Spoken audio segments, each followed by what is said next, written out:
You all, we are always so honored to come alongside you, and we want more folks to get to join in on the conversation in this hurting, chaotic world. And it helps. If you all feel like you can, we would be so grateful if you could rate, review, and subscribe to the podcast because it just helps us get the word out there.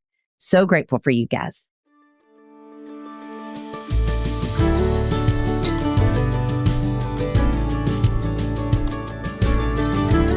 Hey friends, welcome to the Raising Boys and Girls podcast. I'm Sissy Goff. And I'm David Thomas. And I'm Melissa Trevathan. And we're so glad you joined us for this conversation.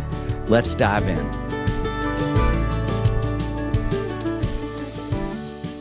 Well, what a joy it is to get to interview my dear friend and the person who's most like a brother to me, David Thomas. Well, I've never been a guest on the Raising Boys and Girls podcast before. Today's a first. I'm so happy about it. Thanks for having me. Yeah, thanks for coming. It's a great podcast, by the way. You're doing a good job. Thank you so much. I have a great co-host. Well, okay, I want us to start with you talking a little bit about your amazing family and about how you found your way to the work that you're doing in this world to change so many lives, David. For so many years. You're so kind. Well, when I think about my family, I would first say I'm a really proud son and grew up in a small town in Tennessee my whole life, and then went to school at the University of Tennessee. So I've lived in Tennessee my entire life, just different parts of the state. And when I went to the University of Tennessee, I met and fell in love with my wife, and we got married soon after, went to graduate school, and we have 3 amazing kids who are young adults now. And I also have a son-in-law, and in a few weeks, I'm going to have a daughter-in-law. And the most chaotic part of our family is we have a 9-month-old puppy named June who is like an alarm clock that goes off every day somewhere around 5:30 in the morning, and she wakes up at 120 miles an hour, full of joy and play. So I'm taking a lot of walks every day, all day. Both of us in Puppies in the Season, we talk often about how it's like they have some Snapchat channel that we don't even know about, and they're just telling each other to wake us up. And make mischief. And make mischief, yes. Okay. I'm so excited to talk about Owen. I love this book. Owen Learns He Has What It Takes. And I loved Owen. He just was the best. He loved sweetest, easiest, slept late kind of dog. It's a lot of things that June is not. Well-trained, more likely to be well-behaved. Yeah. Well, will you start off talking a little bit about him and a story that you loved about him, what he was like?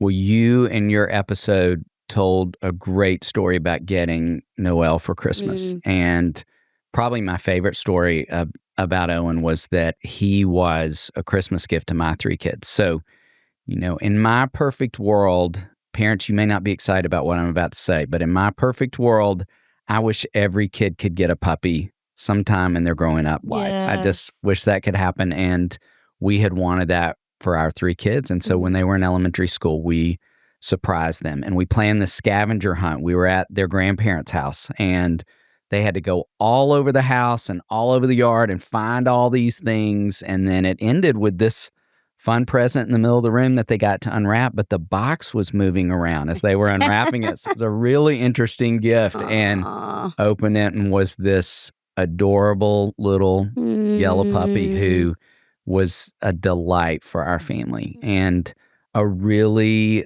smart dog too, who went on to be a therapy dog and worked a lot of years at Daystar. Well, I want to talk about that because Owen, out of all the dogs we have had come through Daystar, Owen was the most decorated therapy dog of all time. And will you talk a little bit about that process of how it happened, what he did, what y'all did together? Yeah, I used to joke about the fact that it was a humbling experience to have a dog who had more letters behind his name than I did. So he was way more qualified to do the work than I was. But he did a lot of training in the puppy years and got his Canine Good Citizen Award. And then we went on and did the full experience of therapy dog school, which just takes a long time, as we both know. And it's a big investment of time, but it's a really worthwhile investment because kids listening, those are the dogs who get to go into a lot of places. You may have a dog who comes to your school and reads with kids. There's a great program in our country called Reading Paws, and dogs come and read with kids when reading is hard and it feels more fun to read to a dog sometimes. And these are dogs that go into children's hospitals and dogs that go into nursing homes. And so it was really fun to see him be able to go into a lot of different places. Mm. And I will say this, thinking about places Owen went into and funny stories. When we finished therapy dog school, they recommend that you do a first visit to a nursing home. And kids listening, that's where a lot of people live together in a community kind of later in life. And it's a great place to do a visit because they love when dogs come. They're always so excited to have visitors. So we went, and one of Owen's great obsessions in life was tennis balls. It was like his favorite thing. He loved it more than food. He wanted to chase a tennis ball. He chased tennis balls in the backyard of the Daystar house for hundreds of hours over the course of his life. And you may have seen this before with someone who's older in your neighborhood or in your church, that sometimes they will have a walker that helps them walk, and they put tennis balls on the bottom of that walker. Ooh, and so it doesn't make a lot of noise. Yeah. And so we went for our very first visit to this nursing home, and they had gathered all the residents in this big room, and they knew that we were coming, and they were so excited. And we walked in, and I was feeling a little bit nervous because we'd not been for a first official visit yet. And we walked in the room, and Owen slid down onto the ground and started crying. Just this deep crying moan that I had never heard him do, just whining and crying. And I was overwhelmed and not knowing what he needed and not sure how to help him, and thinking, I can't believe you've done all this schooling, and when we go for a very first visit, you can't even walk over to people. So I got down on the floor really close to him, tried to comfort him and pet him, and I looked up right as I did, and all of a sudden I realized in his line of sight, everywhere he looked, there were walkers with tennis balls on them. He'd never been in a room before with over 100 tennis balls. Oh, man. And he could barely function. So I spent the whole visit going around to different people, and he would, while they were petting him, slide down toward their walker and try to get their tennis ball in his mouth. Oh, sweet Owen. And now a quick break to hear from one of our sponsors who helps us make this podcast possible. At our book signing last week, we saw a delightful friend of ours who just had her fourth baby. I have no idea how she and her husband were dressed with all 4 kids in tow, including their newborn daughter, and were so enjoyable to talk with. How are they even standing up? She was functioning on 3 hours of sleep between feedings and another child who was having nightmares. I hope you told them about our sponsor, Needed. It could help them feel more energy, mental clarity, and resilient through products we've come to know and love from our friends at Needed. Needed is a brand we trust for nutrition products that support all stages of parenthood, from preconception to postpartum support and beyond. They're backed by over 4,000 nutrition and health experts, including OBGYNs, midwives, and dietitians. And the brand really understands the unique needs of parents. A Needed survey found 90% of breastfeeding women expressed difficulty concentrating, 87% said they felt forgetful, and 83% expressed difficulty with mental clarity like brain fog. And I bet 100% of them need a nap, bless their hearts. The mental load on women is heavy, from stress to caregiving, multitasking, technology use, and the unique demands of everyday life. I am loving taking Needed's cognitive and stress support. I've noticed better focus, attention, mental clarity, concentration, better ability to cope with stress, and better energy. And we want that for you too. And they even have products specifically designed for dads too. I love their Men's Multi. It supports everything from libido and sperm health to brain function and hair coverage. If you're looking for products that can optimally support your brain health, mood, energy, mental clarity, and replenish your nutrient stores after having 1 or more kids, check out Needed's comprehensive line of nutritional products.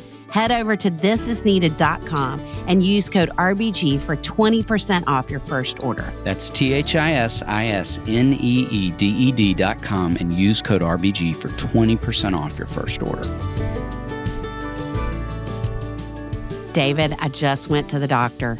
Uh-oh, I feel bad news coming. Neither of us go to the doctor at our age anymore and hear good news. That is the truth. Well, I did get a little good news recently. My liver is doing great. I can't say the same for my cholesterol and blood pressure, but way to go, liver. Did you know the liver is the second largest organ in your body? It's responsible for over 500 functions in your body, but for some reason, liver health doesn't always get the attention it deserves. Over 30% of Americans have a sluggish liver, a problem that often goes undetected until the very last minute, but not this guy. Dose is on a mission to educate us all on why it's so important to maintain your liver health and has created an incredible product to help you do just that. Dose for Your Liver was formulated to cleanse your liver of unwanted elements, aid digestion, and maintain your body's filter. It acts as your body's filter, flushing out unwanted elements and breaking down what you consume into essential nutrients.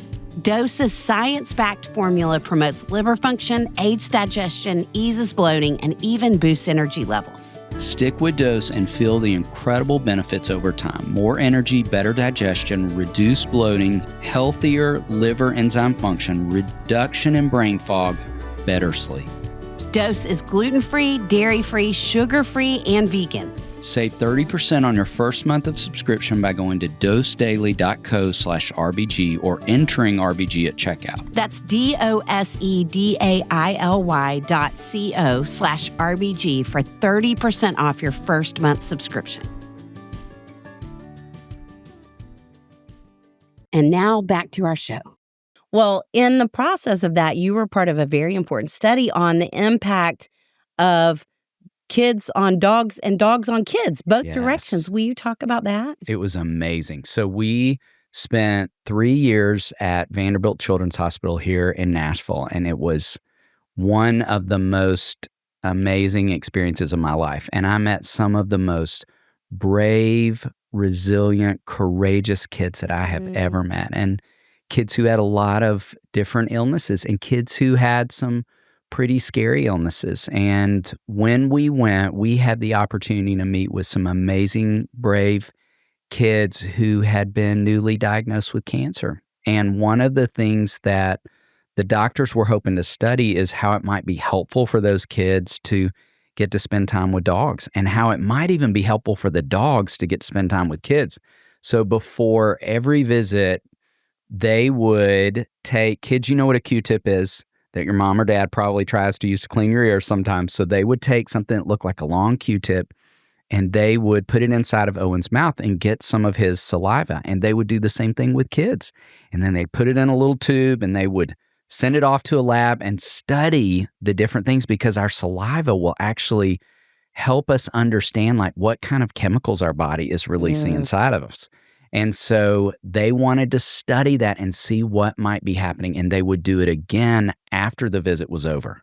So they're studying before and after, and what they discovered is that when the dogs and the kids spent time together, they had less stress. There's a stress chemical in our bodies called cortisol, and we had more oxytocins, which is what's called the nurturing hormone. So we had less stress in our bodies, and we had more of these feel-good chemicals inside of us when we spent time with dogs. And the same thing happened to Owen. He had less stress in his body and more feel-good chemicals going on when he got to hang out with kids, which it's amazing. The two of us know is true. Right. Because I feel better every time I'm with kids, and I feel better every time I'm with dogs. Yes. So this study just confirmed all those good things. And the other amazing thing that they discovered was that the kids' bodies were healing themselves better and quicker. So their cell counts look different. All these really incredible things were happening. And it just was this study that really told all of us what we've really known to be true all along, which is just, we're just all kind of better in a lot of ways when we're with animals. Amen. Okay, well, I want to talk more about the book. So Owen learns he has what it takes, a lesson in resilience. What inspired you to write the book, and why resilience now? Yeah.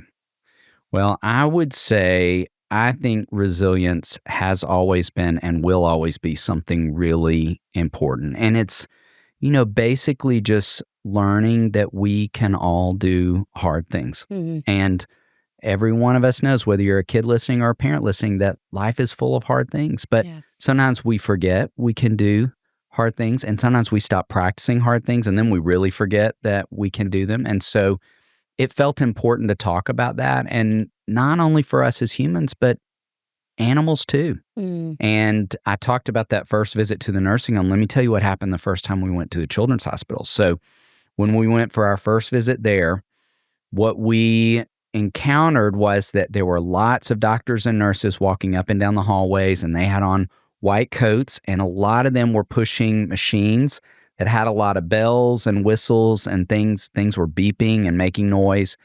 And then there were some wheelchairs in the hallway, and there was a lot of equipment making a lot of noise. Yes. And Owen was a pretty fearful guy. But having that many sounds and meeting that many strangers and seeing that many people wearing coats, it was an overwhelming experience for him. And the very first time he went, he was so nervous that he just kind of crouched down on the floor. Now, he wasn't crying for the tennis balls, but I could not get him to go into a room. And I knew without a doubt, because he'd spent so much time at Daystar, that he loves kids. So I knew he wanted to be with these kids, but he couldn't quite get over the scary parts of all the sounds and things going on around him. So Owen weighed 70 pounds when we started visiting the children's hospital, and I had to carry that 70-pound dog into the room and put him on a little boy's bed. And sure enough, he started licking that little boy, and that little boy started petting him, and all those feel-good chemicals started happening, and he, little by little, started feeling less overwhelmed by all the sounds and all the strangers, and he settled into all the good stuff that was happening when he was getting to hang out with that brave, resilient boy. And now a quick break to hear from one of our incredible sponsors who make the podcast available. Sissy, I just finished making breakfast, and I don't want to brag, but it was pretty spectacular. Well, way to go. I'd like to take more credit, but it's honestly my Our Place cookware. We overhauled our kitchen with the Our Place 4-piece cookware set. It's the multifunctional, high-performance, space-saving pots and pans. Buying the 4-piece cookware set saves you $150. Plus, they all match in Our Place's famous colors. I have it in sage green, and we leave it out all the time. Same for me. A study by the Ecology Center in California found that 80% of nonstick pans contain Teflon, PFAS, which can be released into your food, home, and body. Also, a brand new study published in the Science of the Total Environment found that a simple scratch on a nonstick coated pan can release approximately 9,100 plastic particles. Our Place's products are trusted by Michelin star chefs and have over 80,000 5-star reviews. And we have the Wonder Oven at the lake, which we love. It's a revolutionary air fryer and toaster oven that's sold out 8 times, made from stainless steel and glass, offering an eco-friendly, high-performance cooking experience. Stop cooking with toxic cookware and upgrade to Our Place today. Visit FromOurPlace.com/RBG and use code RBG for 10% off site-wide. With a 100-day risk-free trial, free shipping, and returns, you can experience this game-changing cookware with zero risk. And now back to the show. One of my favorite characters in the book is your sweet dad.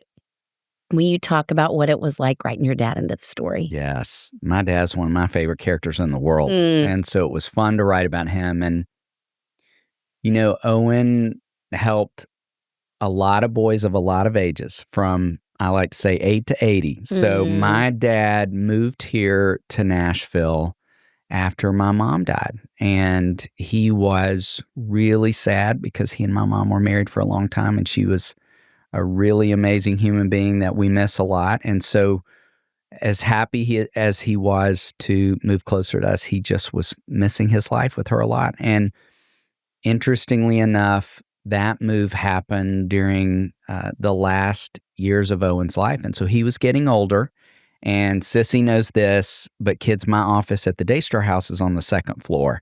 And so there's a lot of steps, and Owen was getting slower going up the stairs, which you might notice happens sometimes with your grandparents, that it's a little harder to climb steps. And so I started bringing him like every other day instead of every day. But on the days that he wasn't here, he didn't love being home and alone at all. And so my dad one day said, I'd really love it if he wanted to come over and spend time with me. And Owen really loved going over and spending time with him. So they would take walks together. They would take naps together, and they spent a lot of time. And my dad, and I wrote about this in the book, would say that he talked a lot about my mom with Owen, and he would tell stories about her. And I think what happened for him is close to what happened for that little boy in the hospital, that he felt braver, he felt stronger, and he certainly felt more comfort being in his company. And so I think the reminder for me when I was writing that part of the story, thinking about both that little boy at the hospital and my dad, is just how we're all better when we're with each other. And it's that great reminder of how people help us feel braver and stronger and more resilient too. And Owen certainly helped me feel more that way in a lot of different moments in life. So I think people help us feel that way. Our pets help us feel that way sometimes too. So we need each other. Will you talk about 2 tools that parents can use at home to help build resilience in kids, or kids can use at home? I sometimes talk about resilience as the capacity to cope with things that happen in life and feel competent, feel like I'm capable. And so when I think about coping with things, I don't think we can do that without talking about our feelings. And so in the back of the book is this tool, and it's a feelings chart. But instead of people faces, it's Owen faces. And so Sissy and I both think it's easier to learn all about our feelings when a dog is teaching us. And we've seen that in our offices for a long time. So I think it'd be a great tool if you and your parents picked 3 different feelings and talked about a time that you felt those. And so that tool makes it easier where I don't have to think up those feelings in my head, but they're right there in front of me just to point to, and then I can think about a time. And there's also some questions in the back that I think could be a great tool. And you can ask those questions. Kids ask those questions your parents. Parents ask those questions to kids. And I think it will be a good tool for talking about some really important things. Well, we are moving toward, on the podcast, our Music City series, which we are so excited about. We have had so many fun interviews with heroes of ours. Amazing conversations. So I want to know a song or band that left its mark on you growing up. Well, it's a little bit embarrassing, but I'm going to tell it anyway, okay? Because see, I can be resilient if I practice saying embarrassing things too. So when Sissy and I were growing up, your parents are going to remember this. There was this movie called Grease, and it had an incredible soundtrack. And I had the vinyl, which is like the big record, and played it all the time. And there was a movie. And maybe you might someday, a lot of high schools do a play called Grease. And so you might get to go see that at some point. And in that was a girl named Sandy, who was played by a woman named Olivia Newton-John, who I had a huge crush on. And she sang a song called Hopelessly Devoted to You. And I was sure she might be singing that song to me. But she was not. So good. But I like to pretend like she was. Yeah. So that was a soundtrack of our growing up, wasn't it? It certainly was.